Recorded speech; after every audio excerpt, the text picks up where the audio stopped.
अच्छा जी, पहले हमने देखा कि दो सेंटेंसेस के दरमियान किस तरह का इशू था और हमें उसको पढ़ने में मजा ही नहीं आ रहा था। फिर हमने एक ट्रांजिशन ऐड की और वो सेंटेंस का फ्लो बन गया।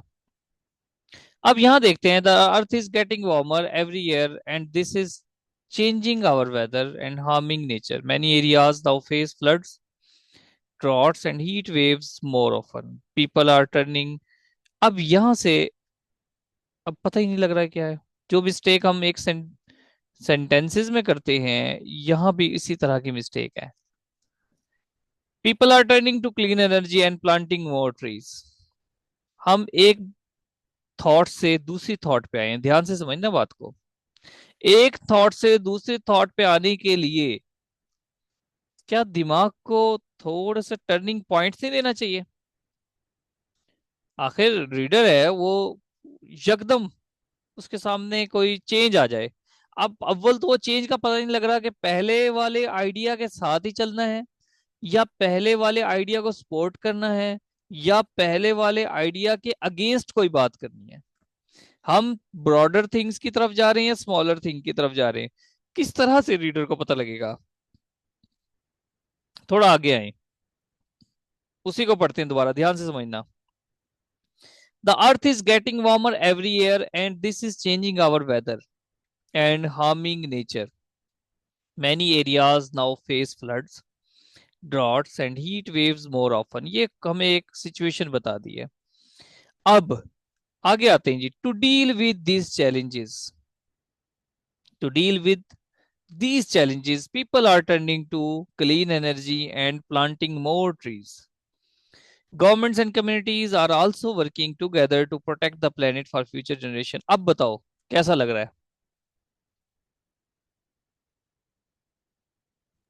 सर अब इसकी प्रॉपर सेंस लग रही है। है यस सर, अब बड़ा क्रिस्पी सेंटेंस हो गया। बड़े इंजॉयफुल मूड में हो भाई आप दाऊद। पेपर अभी, yes sir. Winter is coming, कहानी यस अभी सर। बाकी है, सिर्फ लॉ का पेपर नहीं है। अभी यस सर। दो पेपर हैं। तो जी इस तरह से, इस तरह के, हाँ भाई, कभी सोचा आपने किस तरह की मिस्टेक कर सकते हो?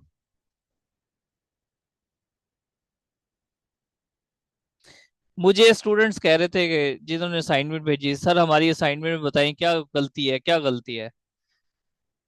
ठीक है, कई स्टूडेंट मेरे पास आते हैं, वो कहते हैं कि जी हमारा ना ऐसे बस, इंग्लिश हमारी ठीक है, ऐसे इवेलुएट कर रहे हैं।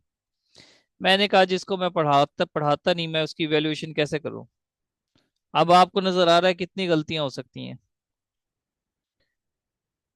क्या कहाँ कहाँ से आपको वो, जो आपने असाइनमेंट मुझे भेजी है, उसमें से कितनी गलतियां निकालूं मैं?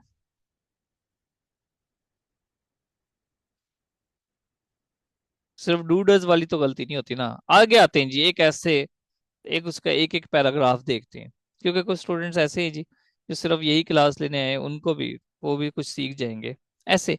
The threat, the threat of global warming and the ways to counter it. The threat of global warming, ये एक ऐसे है। ठीक है, the threat of global warming and the ways to counter it, ये एक ऐसे है। अब इससे रेलिवेंट हम एक पैराग्राफ लिखते हैं। रीड करें जी पैराग्राफ, शाबाश।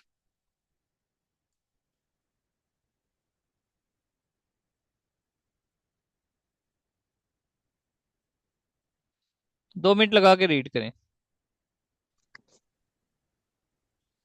कैसा पैराग्राफ है जी ये? सर इसमें भी वही मिस्टेक है जो लास्ट उन वाले में मिस्टेक थी, लाइक नहीं, वो कह रहे उन हैं मैनी कंट्रीज। उन मिस्टेक्स को छोड़ दो फिलहाल, उन मिस्टेक्स को छोड़ दो। कैसा पैराग्राफ है ये ऐसे के लिहाज से? Sir this is a good paragraph क्योंकि उसने इसमें स्टडीज भी, प्रॉपर स्टडी केस लिखे हुए हैं कि ये हम्म। चीजें हो चुकी हैं। प्रॉपर एक डीप उसने रिसर्च के साथ बात की है। सर फैक्ट्स काफी कोट किए हुए हैं उसने कि वैल्यूज के साथ बताया हुआ है कि फैक्चुअल डाटा है काफी। तो अब फिर मतलब फैक्ट्स अच्छे कोट किए हुए हैं, ज्यादा कोट किए हुए हैं, तो अच्छी बात है कि गलत है? सर ये बोरिंग सा लग रहा है। बोरिंग सा लग रहा है, अच्छा जी। वो मतिया क्या करिए, अच्छा है सर, कंपैरिजन किया हुआ, ठीक है जी। बोरिंग क्यों लग रहा है सर आपको? सही कि अगर वो लिख देता सर इसमें कोहेरेंस नहीं है। कोहेरेंस तो नहीं है, ये बात तो ठीक है। अच्छा, एक और पैराग्राफ और सर देखते हैं। फैक्ट्स की सोर्स भी नहीं बताई। नहीं, अब सोर्स तो हम सब सब सारी तो नहीं। अच्छा चलो, एक और पैराग्राफ देखते हैं, फिर आपने कंपैरिजन करके बताना है कि कौन सा ज्यादा अच्छा है। साइन भी आ गए, चलिए ये पढ़ें। शाबाश, ध्यान तसल्ली से पढ़ना है इसको, फिर मुझे बताना है कि दोनों में से अच्छा कौन सा है और फर्क क्या नजर आ रहा है आपको। हाँ जी, बताएं। पढ़ लिया सबने? सर ये, यस सर। मदिया कह रही है first one is better sir. ठीक है जी, हाँ भी। दाऊद, आप क्या कहते हो? सर इसमें उसने जो है ना पूरी एक स्टोरी टेलिंग की हुई है, इसमें उसने वाई का क्वेश्चन भी पूछा है। इसमें मतलब कि उसने सारा कुछ अपना बताया हुआ है कि इस ऐसे में हम क्या एक्सप्लोर करने जा रहे हैं। बेसिकली ये इंट्रोडक्शन पैराग्राफ है, तो उसने बहुत अच्छे से इसको मैनेज किया हुआ है। देखिए, मैं आपको बताता हूँ। इस पैराग्राफ में जो गलती है वो ये है, ध्यान से समझना। ये ऐसे का पैराग्राफ नहीं है, ये पैराग्राफ है एक करंट अफेयर के क्वेश्चन के आंसर का पैराग्राफ है, जिसमें आपने डिफरेंट फैक्ट्स वगैरह बताए हुए हैं कि जनाब ऐसा है, और 80% चांसेस, 70% चांसेस, इतना टेम्परेचर बढ़ गया और पहले कभी इतना था। सारे फैक्ट्स एंड फिगर्स लिख दिए। तो आपने फिर बात क्या की है? आप बहुत सारे, मैं आपको बताता हूँ कि कई एक बुक्स आपको मिलेंगी जो सिर्फ इस फैक्ट्स एंड फिगर से भरी होंगी, एस्से की बुक्स। और वो इस कदर फजूल एस्से की बुक्स हैं, और जो सेल हो रही हैं बहुत बड़ी बड़ी एकेडमीज के नाम से वो बुक्स हैं। याद रखना, आपका ये करंट अफेयर का पेपर नहीं है। जिस तरह सीएसएस में करंट अफेयर का पेपर होता है, ये वो नहीं है। आपकी इंग्लिश टेस्ट हो रही है भाई, आपका दिमाग टेस्ट नहीं हो रहा, आपका नॉलेज टेस्ट नहीं हो रहा। ठीक है, नॉलेज भी टेस्ट हो रहा है, आर्गुमेंट्स भी अरेंज करने हैं, सब कुछ करना है। लेकिन आपने लिखा किस तरह से है, इंग्लिश किस तरह से लिखी है, एक्सप्रेस किस तरह से की है, ये भी चीज मानी करती है कि नहीं करती? आपने पूरा पैराग्राफ में 4-5 फैक्ट्स एंड फिगर डाल के पूरा पैराग्राफ कंप्लीट कर दिया, तो फिर आपकी इंग्लिश कहाँ टेस्ट हुई? वापस आते हैं, इसको अब थोड़ा सा ना खोलते हैं इस पैराग्राफ को जिसको मैं कह रहा हूं। ध्यान से देखें, ये जो आपने पहला सेंटेंस लिखा है इसको कहते हैं अटेंशन ग्रैबर। आपने पहले सेंटेंस ऐसा लिखा जिससे आपका जो रीडर है वो एक मतलब चौकन्ना हो गया कि भाई ये क्या बात करने वाला है। The accumulated man-made global warming pollution in the atmosphere traps as much heat as 400,000 Hiroshima class atomic bombs exploding every 24 hours all year around। आपने एक उसकी अटेंशन को ग्रैब कर लिया, उसको चौकन्ना कर दिया, उसको हैरान परेशान कर दिया। वो पूरी तरह मतवज्जा हो गया, अच्छा इतनी ज्यादा मतलब हीट पैदा हो रही है, इतनी ज्यादा। जैसे ही आपने उसकी टेंशन ली, उसके बाद आप थोड़ा सा ट्रांजिशन की तरफ आओगे और उससे पूछोगे कि यार अगर इतना सारा मसला है, how could humans have caused such massive environmental disruption in a so little time. बात तो सोचने की है, थोड़े से वक्त में इतने ज्यादा मतलब एनर्जी हम लोग रिलीज कर रहे हैं। How does this climate crisis in danger all life on earth. अगर इस तरह का मसला चलता रहा तो जमीन पर लाइफ का क्या बनेगा? And what can be done, जो भी बनेगा आखिर हम उसमें कर क्या सकते हैं, ये बात है। हम क्या कर सकते हैं, ये भी तो एक सवाल है ना। ये भी तो आगे हम पढ़ेंगे, फिर एस्से के टॉपिक को देख के हम बताएंगे कि किस तरह से एस्से को मोल्ड करना है, क्या पूछा गया, क्या हमने खुद से बताना है और क्या नहीं बताना। This essay explores these questions.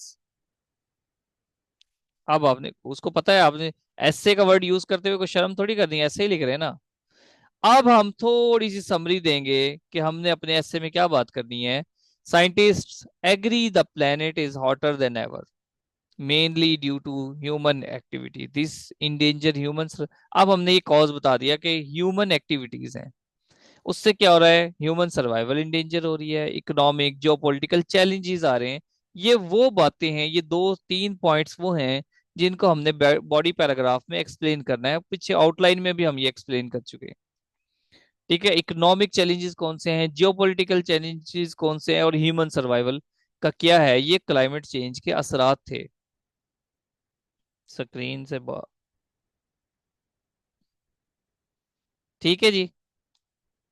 अब हमने एक येट का वर्ड यूज कर दिया। बहरहाल जी बात यह है कि clean energy innovators innovations, better business models and decisive political actions, ये तीन पॉइंट्स हमने ले दिए, यहाँ पर लिख दिए कि क्लीन एनर्जी इनोवेशन, इस पर हम एक पैराग्राफ लिखेंगे। बेटर बिजनेस मॉडल्स एक पैराग्राफ, सॉल्यूशन है ये।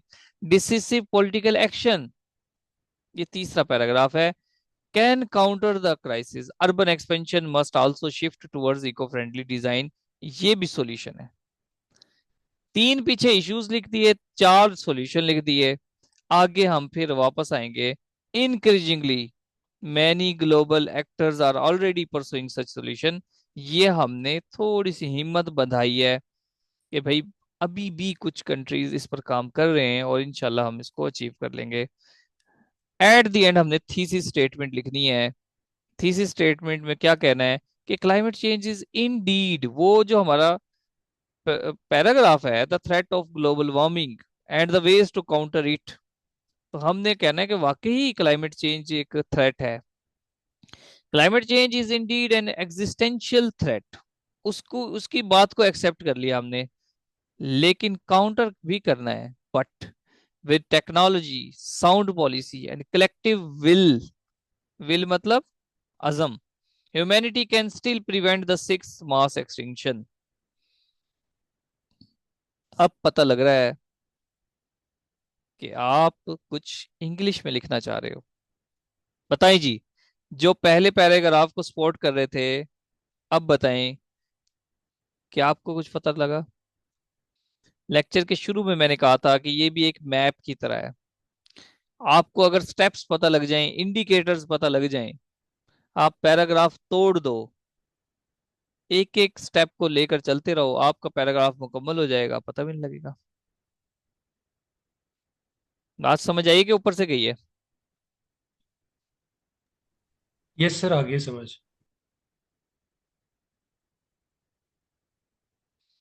हाँ भाई, किसने कहा था कि वो पैराग्राफ अच्छा है? आपने ठीक कहा था कि वो पैराग्राफ अच्छा है, नो डाउट। मदीहा मदीहा।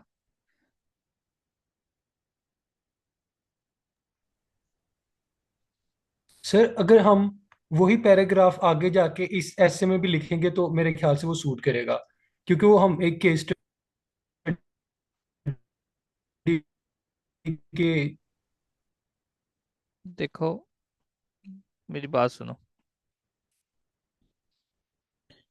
ठीक यस है, सर। वो पैराग्राफ लेकिन उसमें ना आप पूरा पैराग्राफ को अगर आप फैक्ट्स एंड फिगर से भर दोगे तो फिर आपकी इंग्लिश नहीं ना शो होगी। उसको मैं आप समझाऊंगा ना कि आपने बॉडी पैराग्राफ, वो एक बॉडी पैराग्राफ की सूरत में आप कह रहे हो लिखना चाहेंगे, लेकिन वो लिखना तो चाहोगे, उसकी भी एक फिर तरतीब होगी ना, उसकी एक शक्ल होगी कि पता लगे कोई बॉडी पैराग्राफ है। Yes sir. जिस तरह से इसकी अब आपने पहले पढ़ा तो पता नहीं लगा कि क्या चीजें हमने लिखी हैं। तो जब बॉडी पैराग्राफ लिखोगे तो उसमें भी बताऊंगा कि उसमें किस तरह से चीजों को लेकर चलना है, कितना ज्यादा, कैसे उसमें कोई आर्गुमेंट आप उस अरेंज करते हो, बॉडी पैराग्राफ ऑटोमेटिक बन जाएगा। इसको तोड़ दो, आपको पता भी नहीं लगेगा, आपका ऐसे जो है ना तैयार हो जाना है। चलो जी, कोई क्वेश्चन?